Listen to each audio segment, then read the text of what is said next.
तो आदाब, नमस्कार, गुड इवनिंग, सत श्री अकाल। एक बार फिर आप तमाम लोगों का स्वागत है क्राइम तक की कहानी के इस एपिसोड में। उम्मीद है पूरी फैमिली अच्छी होगी, अपना ख्याल रख रही होगी। हाँ बिल्कुल, मैं अच्छा नहीं था, बीच में थोड़ा बीमार पड़ गया था, फूड पॉइजनिंग, और इस वजह से पहले फ्राइडे देन मंडे कहानी नहीं हो पाई। तो फ्राइडे से ही मैं लगभग दफ्तर नहीं आ रहा था। आज आया हूँ क्योंकि कल से थोड़ा बेटर फील हो रहा था और डॉक्टर ने भी आराम करने की सलाह दी थी।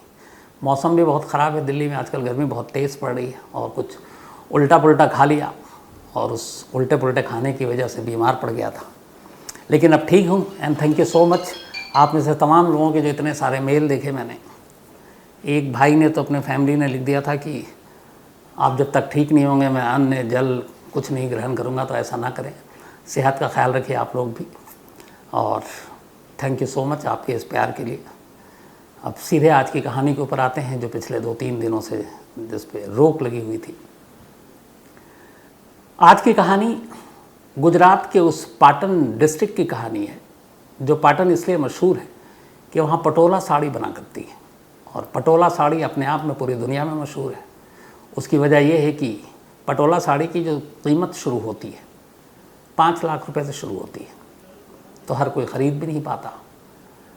आज मैं अपने जो रिपोर्टर हैं वहाँ पर, विपिन प्रजापति, तो उनसे जब बातचीत हो रही थी तो मैंने पूछा कि क्या आप तो वहीं रहते हो, कभी आपने पटोला साड़ी ख़रीदी अभी तक? तो वो भी मुस्कुरा दी है कि नहीं सर, अभी तक तो नहीं ख़रीदी है। अब 5 लाख की साड़ी मायने रखती है।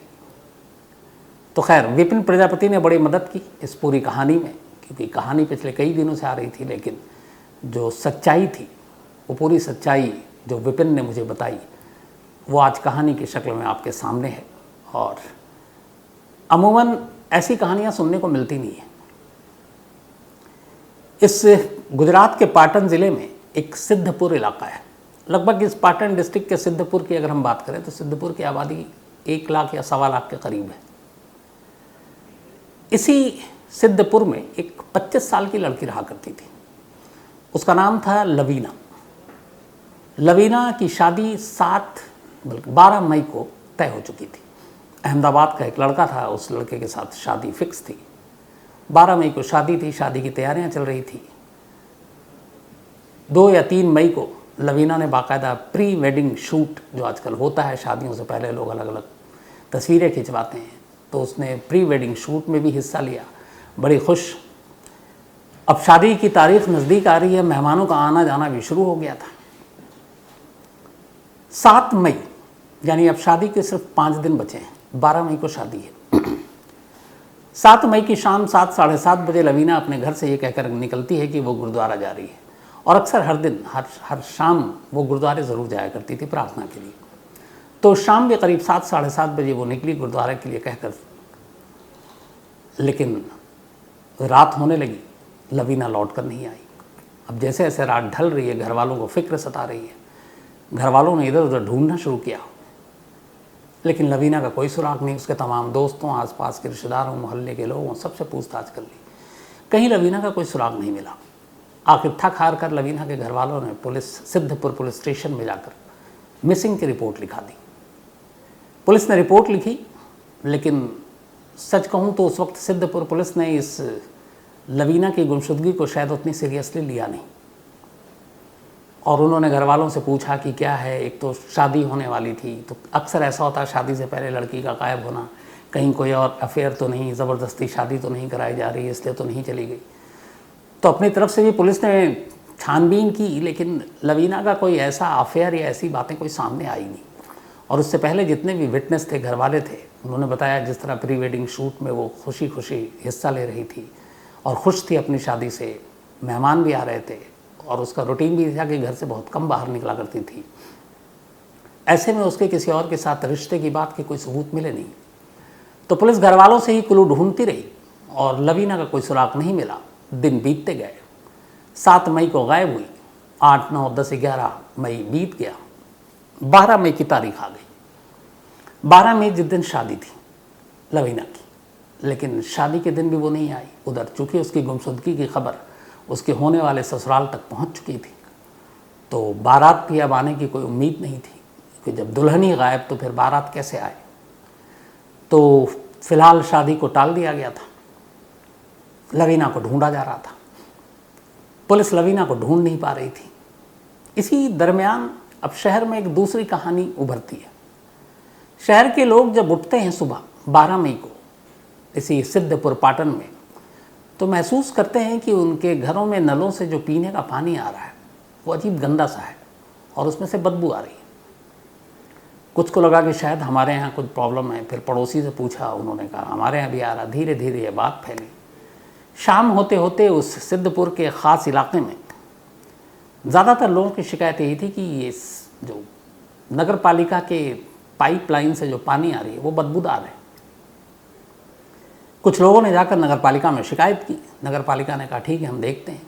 लेकिन जैसे लवीना को ढूंढने में शुरू में सिद्धपुर पुलिस ने लापरवाही दिखाई, शायद नगर पालिका को भी ये था कि अरे शिकायत है, ठीक हो जाएगा पानी। उन्होंने भी बहुत ज़्यादा कुछ किया नहीं कि आखिर पता लगाने की कोशिश की कि पानी गंदा क्यों आ रहा है। लेकिन अब मजबूर थे लोग, गंदा हो या फिर बदबूदार हो, प्यास, एक तो गर्मी का मौसम, तो लोग वही पानी पी रहे हैं। कुछ उबाल कर पी रहे हैं, कुछ यूं ही पी रहे हैं। 12 से 13 मई आ गई, नल से वही गंदा पानी। 14 मई आ गई, वही गंदा पानी। अब लोगों का सब्र टूटने लगा। बहुत सारे लोग नगर पालिका, कुछ जो इलाके के नेता थे उनके थ्रू कि हमारे इलाके में बदबूदार पानी आ रहा है। नगर पालिका ने ट्राई किया तो पता चला कि उसी सिद्धपुर के बाकी इलाकों में तो साफ़ पानी आ रहा है और गंदा भी नहीं आ रहा है। लोगों को कोई शिकायत नहीं है, एक ख़ास इलाके में ही ये शिकायत आ रही है। फिर भी उन्होंने अपनी तरफ से कुछ छानबीन की, लेकिन उन्हें कोई ज़रिया नहीं मिला कि आखिर ये पानी गंदा या बदबूदार क्यों है। 4 दिन बीत गए। इन 4 दिनों तक वही सरकारी नलों से जो गंदा और बदबूदार पानी आ रहा है, लोग पीने को मजबूर हैं अनजाने में। उन्हें लग रहा है कुछ दिक्कत होगी, कुछ पानी इधर उधर का आ गया होगा, सरकारी मामला है, कई बार गड़बड़ हो जाती है।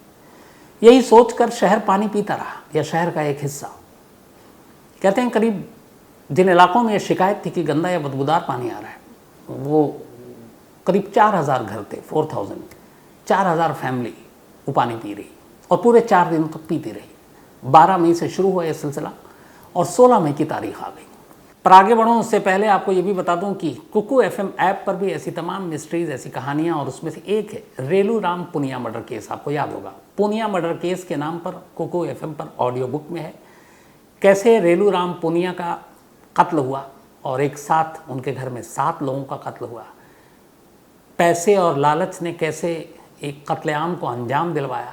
ये पूरी कहानी कुकू FM ऑडियो बुक में आपको पुनिया मर्डर केस, इसको आप सुने और आप इसको समझ सकते हैं। तो कुकू FM देश का बेस्ट ऑडियो शो प्लेटफॉर्म है।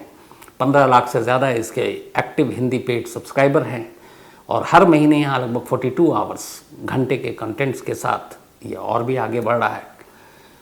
10,000 से ज़्यादा ऑडियो बुक है कुकू FM ऐप पर, जो आप कहीं भी कभी भी सुन सकते हैं, हिंदी में सुन सकते हैं। इनमें biography, business, crime, entertainment, politics, रहस्य, रोमांच, तमाम तरह की बुक हैं। और क्राइम तक फैमिली के लिए ख़ास ऑफ़र है कुकू FM ऐप की तरफ से, और वो ऑफ़र है इस बार 50% डिस्काउंट। तो यानी आप पहले महीने के लिए सिर्फ 49 रुपीज़ में सब्सक्रिप्शन हासिल कर सकते हैं और 10,000 से भी ज़्यादा जो ऑडियो बुक का ख़जाना है, जहाँ चाहें जब चाहें सुन सकते हैं।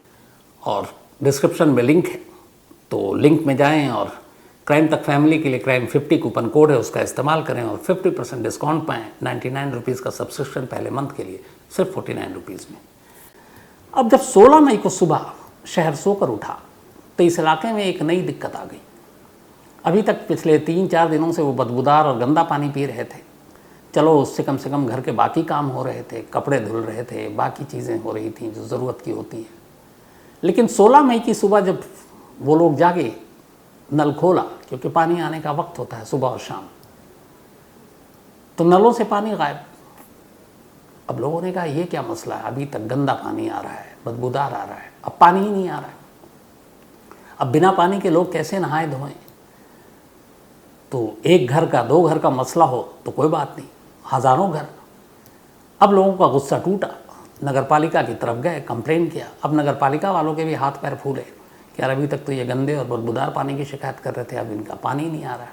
अब उनका कहना था कि हम तो पानी, मतलब जो रूटीन है हमारा, हम पानी छोड़ रहे हैं और उसी हिसाब से छोड़ रहे हैं जैसे अमूमन छोड़ते हैं, और बाकी शहर में पानी जा रहा है। बस इसी इलाके में इन 4000 जो लोगों का घर है, बस्तियां हैं, वहाँ ये पानी क्यों नहीं जा रहा है? अब चूंकि पानी नहीं जा रहा है और पानी को लेके लोगों में गुस्सा है, नगर पालिका के अफसर से लेकर कर्मचारी के भी हाथ पर फूले। उन्होंने कहा अब तो कुछ करना पड़ेगा।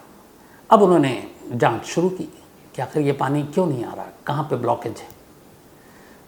अब पानी की टंकी से लेकर उस पाइपलाइन, हालांकि ये जो पाइपलाइन है करीब 2 किलोमीटर तक फैला हुआ है, लेकिन ख़ास बात ये थी कि जिस इलाके में पानी नहीं आ रहा वो एक ख़ास इलाका था जिसमें सिर्फ 4000 घर हैं और उन्हीं इलाकों में नहीं आ रहा, बाकी आसपास के दूसरे इलाकों में आ रहा है। तो नगर पालिका को लगा कि चलो इन 4000 वाले इलाके के जो पाइपलाइन है इनको टटोलते हैं। अब उन्होंने उन पाइपलाइन को टटोलना शुरू किया, कहीं कहीं पे देखना शुरू किया, सब कुछ ठीक। फिर एक जगह जाकर उन्होंने एक पाइपलाइन को खोला।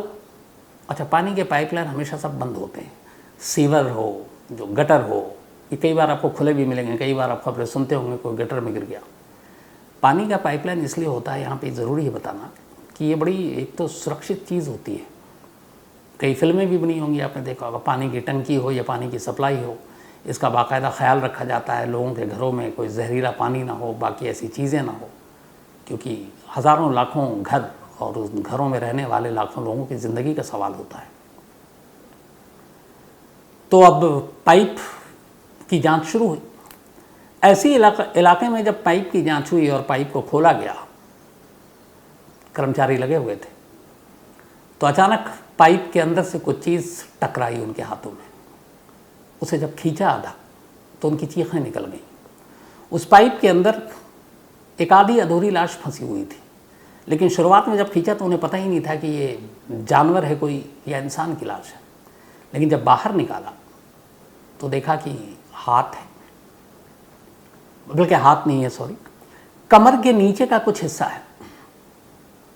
और पहली नज़र में देखकर पता चल गया, फूली हुई थी लेकिन ये इंसानी लाश का टुकड़ा है। अब जब ये बाहर निकला और पता चला कि पानी के पाइपलाइन में एक इंसानी लाश का आधा अधूरा टुकड़ा हिस्सा, बात धीरे धीरे उस, चूँकि लोग परेशान थे पानी को लेकर, 4 दिनों तक बदबूदार पानी पीने को मजबूर, फिर 5वें दिन से पानी ही नहीं, तो लोगों के हुजूम भी था। अब जैसे ही पानी के पाइप से एक लाश आधी अधूरी निकलने की खबर आई, पूरे इलाका एक तो सन्न और ज़्यादातर लोग अब उल्टियाँ करना शुरू कर देते हैं, ये सोचकर कि पिछले 4 दिनों से वो वही पानी पी रहे हैं जिस पानी के पाइप में एक लाश है। अब वहाँ जो नगर पालिका, उनकी भी हालत ख़राब, फ़ौरन पुलिस को खबर दी गई। अब पुलिस की भी हालत ख़राब कि पानी के पाइपलाइन में एक इंसानी लाश कैसे। खैर, उस लाश को निकाला गया और निकालने के बाद अब उसका सर और बाकी हिस्सा गायब है, तो पहचान भी नहीं हो पा रही कौन है। इत्तेफाक से उस आधी अधूरी लाश के साथ एक कंगन मिला, लेकिन वो कंगन भी मिट्टी में और फिर उसमें पानी में रहकर थोड़ा सा अपना शायद रंग ढंग बदल चुका था। लेकिन अब ये लाश मिली और देख कर लगा कि ये शायद किसी लड़की की लाश है, लेकिन अधूरी है। तभी ख्याल आया कि सिद्धपुर में एक लड़की की गुमशुदगी की रिपोर्ट लिखाई गई है। फ़ौरन लड़की के घर वालों को बुलाया गया। उन्होंने कहा कि अब आधी अधूरी लाश से तो वो पहचान नहीं पाते। उन्होंने कहा ये कंगन है साथ में, कंगन को देखो। लड़की की सिस्टर ने कंगन देखा और मना कर दिया। उसने कहा नहीं, ये मेरी बहन का कंगन नहीं है। पुलिस ने कहा चलो ये वो नहीं है। अब उसे निकालने के बाद ये हुआ कि बाकी लाश के टुकड़े कहाँ हैं, उन्हें ढूंढा जाए। अब शहर के पाइपलाइन की चौड़ाई और गोलाई इतनी कम है कि एक इंसान जाकर ढूंढे वो भी बड़ा मुश्किल है। क्या किया जाए? इधर लोगों में हड़कंप मच गया, बात जो है फैलती जा रही है कि जिस 4 दिन से पानी के बदबू या गंदा होने का असली राज ये है कि एक ऐसे पानी को हम लोग पी रहे हैं जिसके अंदर लाश थी। तो लोगों की तबीयत भी ख़राब हो रही है, उल्टियाँ भी हो रही है सोच सोच कर। अब इधर बाकी के लाश के टुकड़े नहीं मिल रहे हैं, तो ये भी मसला है कि फिर पाइपलाइन से पानी कब शुरू करें। लोग उधर पीने को तैयार नहीं, मार्केट से लोग ख़रीद कर अब पानी पीने को मजबूर है। कोई अपने घर में नल खोलने को तैयार नहीं है। और ये तब बड़ा नेचुरल भी है। शायद हम लोगों के साथ ऐसा हो तो हमारा भी रिएक्शन यही होगा। अब ये है कि बाकी के लाश ढूंढो ताकि पाइपलाइन तो क्लियर हो। अब कैसे ढूंढा जाए? तो फिर संपर्क किया गया गांधीनगर से कहा गया कि आप कुछ ऐसा करें, कुछ भेजें। तो गांधीनगर से एक टीम आई रोबोटिक कैमरा लेकर। रोबोटिक कैमरा के थ्रू कोशिश ये थी कि उसको पानी के पाइपलाइन में डाला जाए और देखा जाए कि अंदर कहाँ कुछ कहीं अटका है, कुछ फंसा है, कुछ लाश के टुकड़े हैं, सर भी मिला नहीं है। लेकिन रोबोटिक कैमरा भी बहुत दूर तक कामयाब नहीं हुआ, क्योंकि उसकी जो चौड़ाई और उसके 2 पहिए भी थे, वो उसका साइज़ और पाइप का साइज़ दोनों आपस में टकरा रहे थे, तो बहुत अंदर जा नहीं पाया। तो रोबोटिक कैमरा का भी इस्तेमाल एक तरह से नाकाम रहा। अब क्या किया जाए, क्योंकि इधर सवाल घरों में पानी सप्लाई करने का भी है, और दूसरा सवाल ये भी है कि ये लाश किसकी है। इस दौरान में जो लाश के टुकड़े मिले आधे अधूरे, इसको पुलिस ने गांधीनगर भेज दिया पोस्टमार्टम के लिए या फॉरेंसिक इन्वेस्टिगेशन के लिए। अब बाकी लाश के टुकड़ों की कवायद शुरू हुई ढूंढने की। रोबोटिक कैमरा नाकाम हो चुका था। तब नगर पालिका ने कहा चलो पुराना रवैया, पुराना पैतरा अपनाते हैं कि किसी पाइपलाइन में ब्लॉकेज आ जाए तो उसको कैसे साफ़ करते हैं। उसका तरीका ये होता है कि हाइट पे पानी की टंकी होती है, उस पानी की टंकी को फुल कर दो और फिर पानी एक साथ फोर्स के साथ रिलीज़ करो, तो प्रेशर इतना हो कि जब वो पाइप में पहुँचे पानी के, तो उस पाइप के बीच में कुछ भी हो, पानी के उस बहाव से, उस प्रेशर से वो चीज़ें बाहर निकल जाए, और बीच में किसी एक जगह पर या 2 जगह पर आप उस पानी के पाइप को अलग कर दो, ताकि वो वहाँ से एग्ज़िट पॉइंट बन जाए और वो निकल जाए। ये पुराना मंत्र कामयाब रहा। पानी का प्रेशर ज़ोर था, छोड़ा गया। अचानक एक उसी बस्ती में जहाँ 4000 घरों में ये पानी गंदा आ रहा था, एक पाइप से 2 पैर बाहर निकलते हैं, और इन दोनों पैरों में पानी का फ्लो रोका हुआ था। अब धड़ के नीचे का हिस्सा और 2 पैर मिल चुके थे, लेकिन अब भी सर गायब। अब पानी को और छाना गया तो कुछ जबड़े के टुकड़े और बाकी चीज़ें भी मिली। इन्हें भी फॉरेंसिक जांच के लिए भेज दिया गया। अब ये क्लियर हो गया कि पानी का पाइपलाइन अब साफ़ है। जो पानी प्रेशर में छोड़ा गया वो हर पाइपलाइन से यूँ गुजर गया। अब लेकिन इधर लोगों के जहन में ये है कि इस पानी के पाइपलाइन में एक लाश थी, वो भी अधूरी, और हम लोग उसी पाइप से जो हमारे घरों में नलकों में पानी आ रहा हम वो पी रहे हैं, तो क्या करें। लोगों ने नलका खोलना बंद कर दिया। अब इधर जो नगर पालिका है उसने अनाउंस किया, बाकी एक दिन ऐलान किया कि देखिए अब हम इस पाइपलाइन को और पानी को साफ़ करने के लिए हम इसमें क्लोरीन की मात्रा एक दिन ज़्यादा डालेंगे, तो आप लोग इस पानी का इस्तेमाल ना करें पीने के लिए, आप कपड़े धोने और बाकी चीज़ों के लिए कर सकते हैं, बाथरूम और बाकी चीज़ों के लिए। और 24 घंटा इंतज़ार कीजिए, 24 घंटे के बाद आपको साफ़ पानी इसी पाइपलाइन से सप्लाई किया जाएगा। क्लोरीन की मात्रा पाइप साफ़ हो गई। अगले दिन नगर पालिका ने ऐलान किया कि आप पानी बिल्कुल पीने लायक है इसी पाइपलाइन से, तो आप पी सकते हैं। लेकिन लोगों के जहन में वो 4-5 दिन पुरानी सारी चीज़ें और ये आधी अधूरी लाश की कहानी और उस पाइप से निकली हुई और तस्वीरें उस इलाके में वायरल हो चुकी। कोई पानी पीने को तैयार ही नहीं। शायद वो अपनी जगह सही भी है, क्योंकि दिमाग में एक चीज़ बस जाती है तो बस जाती है, फिर वो निकाले नहीं निकलती। तो पानी की डिमांड बढ़ गई। लोग मार्केट से, बाज़ार से जिनकी जितनी हैसियत, पीने का पानी खरीद कर लाने लगे। नगर पालिका ने फिर समझाने की कोशिश की, उसके लगा धीरे धीरे वक्त बीतेगा, लोग अपने आप वापस आ जाएंगे उस नलके की तरफ। तो नगर पालिका का मसला तो हल हो गया, पानी की पाइपलाइन भी ठीक हो गई, लोगों के घरों में अब गंदा और बदबूदार पानी भी नहीं आ रहा, साफ पानी आ रहा है, और धीरे धीरे अब लोगों ने इस्तेमाल करना भी शुरू कर दिया। लेकिन दूसरी पहेली अब भी बाकी थी, और वो ये कि ये जो लाश मिली ये कौन है, और 7 मई को जो गायब हुई लवीना वो कहाँ है। पुलिस ने जो कंगन बरामद किया वो घर वालों ने मना कर दिया था, फिर भी पुलिस को डाउट था। फिर पुलिस ने ये किया कि जो आधे अधूरी लाश मिली उसको गांधीनगर भेजा फॉरेंसिक जांच के लिए, और साथ में लवीना के पेरेंट्स के डीएनए सैंपल लिए और भेजा गया कि ये जो पानी के पाइपलाइन से मिली क्या वही है। इत्तेफाक से लैब में वो डीएनए सैंपल मैच कर गया, यानी ये पुख्ता हो गया कि पानी के पाइप से जो अधूरी लाश मिली है वो लवीना की है। अब पुलिस ने फिर तफ्तीश शुरू की, क्योंकि अब यहाँ सवाल ये था कि लवीना पानी के पाइप तक पहुँची कैसे, क्या वजह हो सकती है। पुलिस की बड़े सारे एंगल थ्योरी थी। 5 दिन बाद शादी, 5 दिन बाद उसका गुम होना, फिर उसके बाद पानी के पाइप से निकलना, कैसे मुमकिन ये सारी चीज़ें। जब तफ्तीश शुरू हुई तो फिर पुलिस को 2 सीसीटीवी कैमरे मिले, फुटेज, तस्वीरें। मैं दीपक को कहूँगा वो आपको दिखाए भी कहानी में। एक 6-7 सेकंड का है जिसमें 7 मई की शाम को ही जब वो घर से निकली तो उसके कुछ देर के बाद लवीना बहुत तेज़ कदमों से चलती हुई दिखाई दे रही है।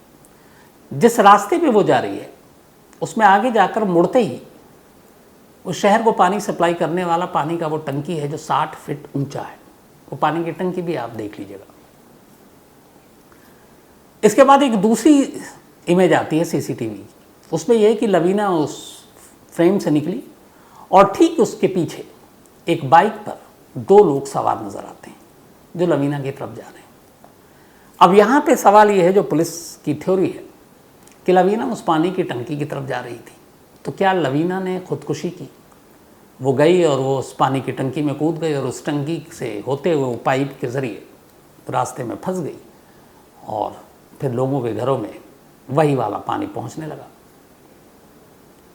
बट यहाँ पे एक सवाल है। सवाल ये है कि जिस जगह पे पानी की टंकी है वो बिल्कुल सुनसान इलाका है, आसपास में झाड़ियाँ हैं और वहाँ के जो लोग हैं, जो खुद विपिन ने, हमारे रिपोर्टर ने बताया, रात छोड़िए दिन में भी लोग अकेले उस इलाके में या उस तरफ पानी की टंकी की तरफ नहीं जाते हैं। उस पानी की टंकी के इर्द गिर्द कोई सुरक्षा गार्ड भी नहीं है। अंदर जाने के लिए, चूँकि पानी की टंकी 2 तरह की होती है, एक आपने देखा होगा कि लंबे लंबे पिलर्स पे खड़ी होती है, ऊपर गोल गोल, जैसा फिल्म शोले में आपने देखा बसंती और मौसी वाला। ये अभी जो पंचायत वेब सीरीज़ आई थी उसमें जो सचिव साहब का दफ्तर है वो बिल्कुल पानी की टंकी, तो एक टंकी वैसी होती है। दूसरी टंकी ये है कि इसमें कोई पिलर पे नहीं खड़ा था, ये खुद राउंड था पूरा, और अंदर जाने के बाद फिर सीढ़ियाँ हैं, फिर आप पानी की टंकी तक जाएँ। तो रात के अंधेरे में एक लड़की एक सुनसान इलाके में, और इतनी मशक्क़त और मुश्किल से पहले तो अंधेरे में घुसे अंदर और फिर सीढ़ियाँ ढूंढे, फिर सीढ़ियों को नाप नाप कर चढ़े और फिर पानी की टंकी तक पहुँचे, ये बड़ा मुश्किल काम लगता है। और सुसाइड करने के लिए अगर उसने ऐसा रास्ता चुना तो ये और भी मुश्किल काम लगता है, क्योंकि शहर के लोगों की माने तो सबसे ज़्यादा वहाँ पे जो खुदकुशी करते हैं वो आसपास में रेलवे ट्रैक है, तो रिकॉर्ड वहीं का ज़्यादा है। पानी की टंकी में कूद कर कोई खुदकुशी क्यों करेगा? तो ये उम्मीद कम लगती है। तो फिर वो पानी के पाइप पे कैसे आई? अब गटर और सीवेज, जैसा मैंने आपको बताया कि अलग होता है और पानी के पाइपलाइन अलग होते हैं। गटर का ढक्कन कई बार खुला हो सकता है। पानी का पाइपलाइन बहुत सेफ चीज़ होता है, क्योंकि लोग घरों में उसको इस्तेमाल करते हैं, पीते हैं, तो आप ऐसे नहीं छोड़ सकते। कोई जानवर ही उसमें गिर जाए, मर जाए, या फिर कोई और गंदगी आ जाए, तो इसलिए उसका ख्याल रखा जाता है। तो बीच में कहीं से पानी के पाइप में घुसना ये नेक्स्ट टू इम्पॉसिबल लगता है। तीसरा कि अगर लवीना ने खुदकुशी की है तो वजह क्या है? क्योंकि प्री वेडिंग शूट में वो बहुत खुश थी। घर वालों के हिसाब से, खुद पुलिस के हिसाब से, उसके जितने भी अपनी तरफ से पुलिस ने खबरी लगाई और उसके बारे में जानकारी हासिल की, उसमें कोई उसका अफेयर और बाकी चीज़ें अब तक तो सामने नहीं आई। आने वाले दिनों में आए तो नहीं मालूम, लेकिन अब तक नहीं है। तो फिर उसका मतलब है कि ये शादी वो अपनी मर्ज़ी से कर रही थी। तो जब अपनी मर्ज़ी से शादी कर रही तो शादी से 5 दिन पहले वो गायब कैसे हो गई? और सबसे बड़ा सवाल ये कि अगर 1% को मान भी लें कि उसने खुदकुशी की है, तो फिर लवीना के लाश के टुकड़े पानी से कैसे मिले? सर कहाँ गया? दोनों हाथ किधर हैं? अलग अलग हिस्से पानी में कैसे? क्योंकि जो घरों में पानी का सप्लाई किया जाता है, उस टंकी से पानी का जो फ्लो होता है पाइपलाइन के थ्रू घरों में, वो इतना तेज़ नहीं होता जैसे आप किसी डैम पर देखते हो, किसी बांध पर देखते हो। यहाँ बड़ा नॉर्मल फ्लो होता है। तो पानी का बहाव इतना तेज़ नहीं है कि लाशों के टुकड़े कर दे लाश के। तो यहाँ ये भी फिर है कि लाश के फिर टुकड़े कैसे हुए? अब सवाल ये है कि फिर क्या हो सकता है? तो अगर वो मान लीजिए 1% को कि उसने पानी के टंकी से ही उसकी लाश पाइप तक पहुंची, तो जो हालात हैं वहाँ के, उसके हिसाब से वो खुद अंधेरे में चढ़ नहीं सकती। फिर इसका मतलब है कि एक दूसरी पॉसिबिलिटी ये है कि उसका कत्ल हुआ है, और अगर कत्ल किया है तो फिर ये किसी एक आदमी का काम नहीं हो सकता। इसलिए कि पहले कत्ल करे और फिर लाश को सीढ़ियों के रास्ते पानी की टंकी तक ले जाए, चढ़ाए इतना ऊपर 60 फीट कि जान निकल जाएगी, और फिर ऊपर जाकर पानी की टंकी का भारी भरकम ढक्कन हटाए और फिर उसके अंदर लाश डाले, तो ये भी पॉसिबल नज़र नहीं आता। तो सवाल है कि फिर ये हुआ क्या है और है क्या। पाटन या फिर सिद्धपुर पुलिस के पास फिलहाल इसका जवाब नहीं है। घर वालों के हिसाब से लवीना अपनी शादी को लेकर बहुत खुश थी और कोई रीज़न नहीं है कि वो सुसाइड करेगी। कोई सुसाइड नोट नहीं मिला है और जिस तरीके से वो रात के अंधेरे में निकली है वो भी अपने आप में सवाल खड़ा करता है कि वो गुरुद्वारा कहकर गई थी, लेकिन वो पानी की टंकी की तरफ आखिरी सीसीटीवी फुटेज के हिसाब से क्यों जा रही है। तो इसमें दोनों चीज़ें हैं, लेकिन असली कहानी क्या है इस कहानी के पीछे, उसका भी सामने आना बाकी है। हालांकि पुलिस के हिसाब से डीएनए के बाद ये साबित हो गया कि लवीना का है। पानी की टंकी के पास से पुलिस को एक दुपट्टा भी मिला है और बकौल पुलिस लवीना की बहन ने ये एक्सेप्ट किया है कि ये दुपट्टा लवीना का है। तो अब यहाँ ये भी सवाल है कि पानी की टंकी के पास लवीना का दुपट्टा कैसे पहुँचा, यानी वो खुद भी टंकी के पास पहुँची, अकेली पहुँची, कोई और था, किसी ने उसको बुलाया तो क्यों, किसी ने उसको मारा तो क्यों, अगर उसने खुदकुशी की तो क्यों। तो इतने सारे क्यों हैं कि इनका जवाब अभी तक सिद्धपुर पुलिस हासिल नहीं कर पाई है और जब तक ये जवाब नहीं मिलेंगे तब तक ये कहानी अधूरी है, जैसे पानी के पाइप से मेरी लाश अधूरी थी। तो उम्मीद ये है कि इन सवालों के जवाब जल्दी मिले, लेकिन अफसोस की बात यह है कि अंधेरे में रहने की वजह से और सच्चाई ना मालूम होने की वजह से एक शहर के हज़ारों लोग 4 दिनों तक वो पानी पीते रहे जिस पानी के पाइप में एक लाश फंसी हुई थी।